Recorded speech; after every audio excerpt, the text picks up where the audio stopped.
I also want to talk for a minute about the impact on children and safety planning with children. We know, this is one of my favorite quotes from James Baldwin, children have never been any good at listening to their elders, but they have never failed to imitate them. So it's not enough for us to just tell our children, oh, don't use violence. You know, it's because what they see in the home is what they're most likely to repeat. We also know that a number of our children are certainly too traumatized or too scared out of testifying or talking openly about what's happened. This little boy, 8 years old, was not able to talk about what happened, but when we asked him about Mom's boyfriend, when was the last time you did something with Mom and her boyfriend? Well, this was the last little fun excursion. Boyfriend has a gun that turned out to just be a snub-nosed pistol, but you can see in this picture it looks like he's got a rifle. And the boyfriend's always smiling when he's got the gun. Pretty scary for an 8-year-old. His biggest fear, we asked him what was he scared about. Was he scared that he was going to get shot? Oh no, he was scared Mom was going to get shot. He was desperate to get out of the car and protect Mom. But Mom thought she was helping him and had locked him in the car to protect him. Here he was asked to draw a picture of the people in his family when they're fighting. Pretty typical family fight, right? I'll kill you and your son. Mom is begging him, please, please don't. We asked him to draw a picture of the worst fight that he could remember. And this again seems pretty typical. He's saying, I will shoot you. And again, it looks like a giant rifle to this poor little boy trying to figure out what to do. But the drawing that I just love, the drawing that just warms my heart and should make every law enforcement officer in here so proud, when we asked him, what do you want to see happen? And we see our good community policing officer is smiling. He's got our batterer in handcuffs in the back seat. And our little boy is finally smiling.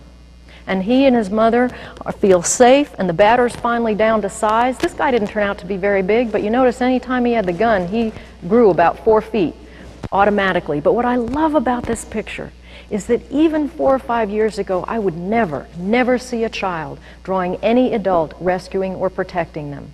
Every single picture for 20 years before that, the child themselves would have the gun, the knife, the sword. They were going to take out the abuser. And that's what I saw as a prosecutor, as an advocate in juvenile court. So many children trying to intervene and protect their mom or other siblings, and sometimes they get charged as the assaulter. But what I love about this picture is that this child has gotten the message, I can turn to the adults in my community for help.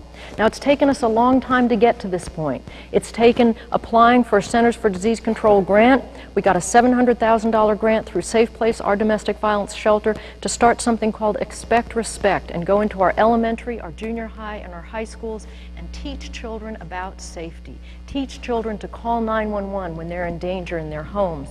We stole that idea from Huntsville, Alabama. They have these wonderful 911 bags for children, and they come with a great little coloring book for the kids, Stop the Hitting, Go Be Happy. And it comes with a teddy bear, but I couldn't fit him in my briefcase.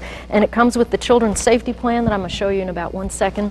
And the law enforcement there, they just had boxes of them in the trunks of their car. Every Sunday school, every church, every public school, every doctor's office, so that every child gets a 911 bag. Because I don't want to have the stigma that I'm running around with a 911 bag because there's violence in my family. So you've got to give them to everybody. And they are completely funded by a consortium of their church groups and their junior league. We can do this in any community. Why not give the children the information that they need to be safe? Why do we act as though children can come to us and disclose safely what is going on? We have to keep reinforcing that. We learned this from San Diego. They had volunteers just to go into the schools and teach children, you're in danger in your homes, call 911.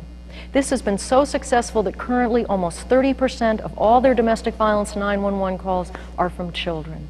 What a gift that those children know who they can turn to when they're in danger. Certainly a gift as a prosecutor. I've never lost a case where I got a 911 tape from a child. Most of them don't even go to trial, unless you just got a greedy defense lawyer who wants to make some money. If they got a rich client, then you know they're going to go.